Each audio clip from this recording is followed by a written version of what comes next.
I've made this introductory video like 7 times because I keep calling quotations parentheses. So I'm just gonna go for it this time, and if I do it, I mean, just please understand what I mean.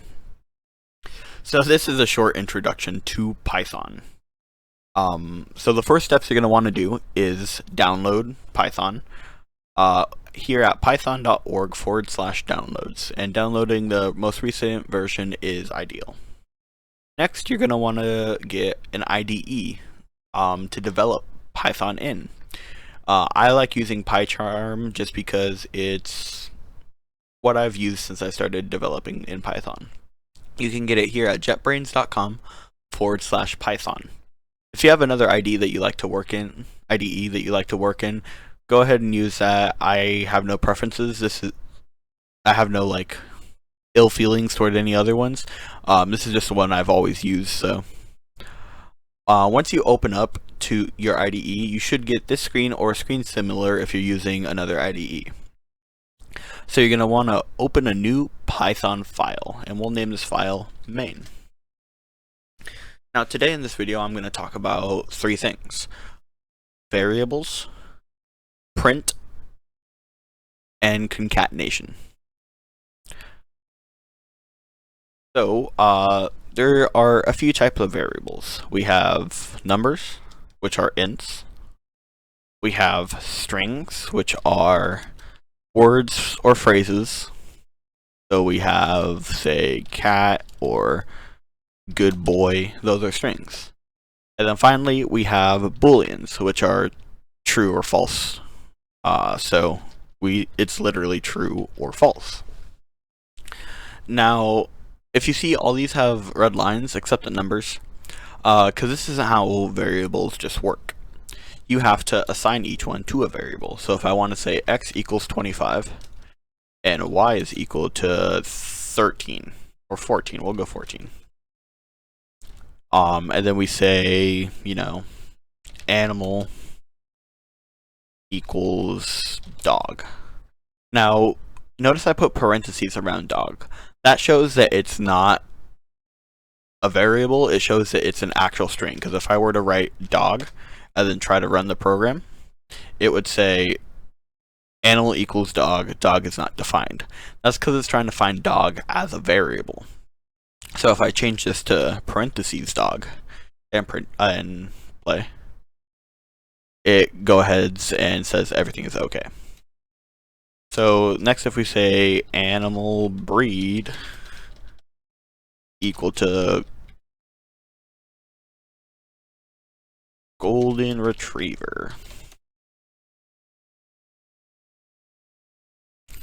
And then finally booleans. Booleans are the same way. So if I want to say is dog, we can say true, because this specific instance it is a dog. Or is cat, we can say false. Now, booleans don't have to start with this is idea. I just like doing that because boolean is usually a true or false statement. So I like to compare it to a true or false, question.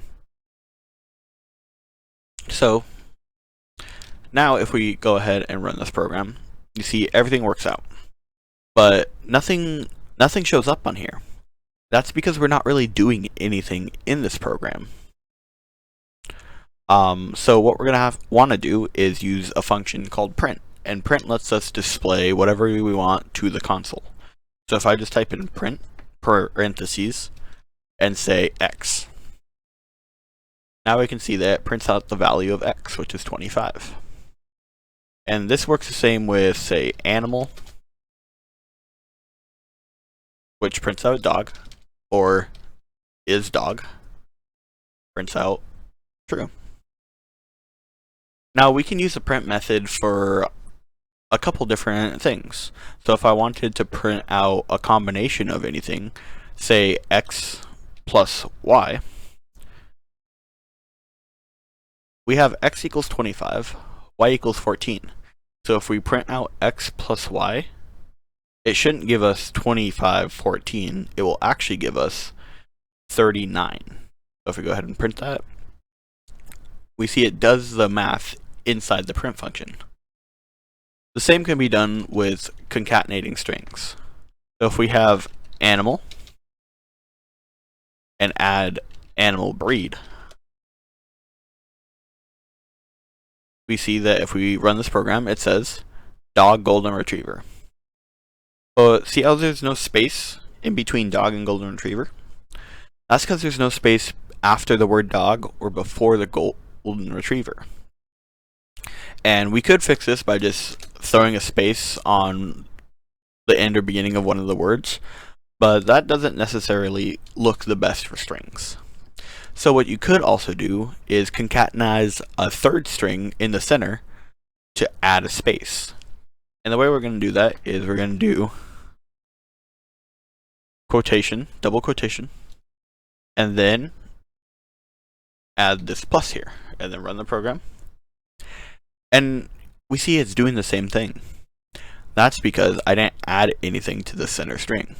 So if you wanted to add a space, you would just press a single space. And then run the program, dog golden retriever. And you can do that with any combination of strings.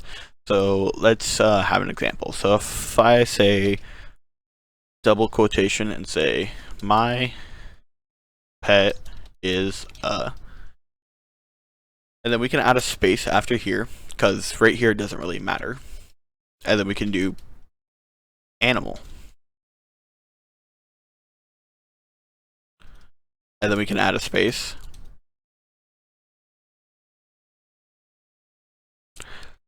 He is a, and then we do animal breed.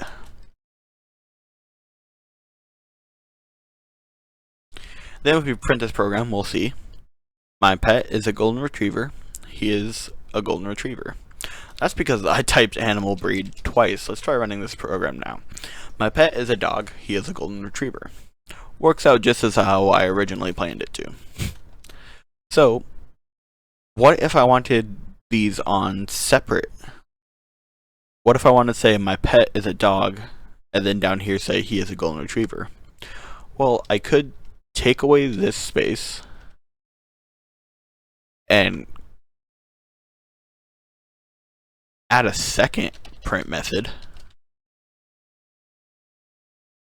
And then if I run this program, my pet is a dog, he is a golden retriever. That works out perfectly. But if you were to do this for every line, you would have multiple print statements just stacked up. So another way we can also do this is if we come back to the original, and if we just added right here, we'll add a new variable. And this time it's going to be a little different. Instead of doing a space like we did in the previous example, we're going to do a \n. Now what \n does is it says instead of printing the letter n, it's doing a command that says right here we're going to start a new line. So now if I print this, we see my pet is a dog, he is a golden retriever. Now this \ will be helpful in multiple ways, because if you need to do a certain task inside a string, say if I wanted to do quotation marks. So if I say he is my friend, and then add like random quotations right here, we can see that everything has a red line under it now. That's because when I add these quotations, it acts like I'm ending the string here, when I just want to print the actual quotations. So that's fixed by adding a / in front of it. So it's telling Python, hey, I want to print the quotations. So then if we run the program, we'll say my pet is a dog, he is my friend, random quotations, friend, he is a golden retriever, no space, because it looks terrible, because I'm not worrying about formatting right now. But that is how to print a new line or quotations. So if we go ahead and take this, we can say we'll do the original and say my pet is a space right here, animal, not animal, breed. And then we can do new line.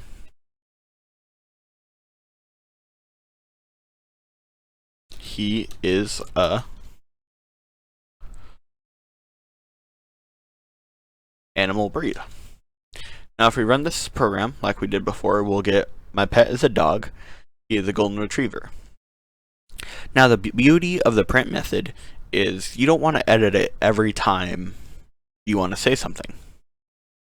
So to make things easier, we can use variables to change our print method. So right now we have animal and animal breed, saying my pet is a dog, he is a golden retriever. What if my dog wasn't a golden retriever? What if he was a shepherd? I change animal breed to shepherd, and if I run the program, my pet is a dog, he is a shepherd. And we can do the same with anything. We can say my animal is we'll say a cat, and the animal breed is a lion. My pet is a cat and he is a lion. And that's pretty much the simplistics of working with variables, working with the print function, and concatenating different lines and objects to make something new. I hope this helped you a lot. If you really enjoyed it, go ahead and subscribe and leave a like to let me know that I can start making more of these. Have a great day. Thanks for watching.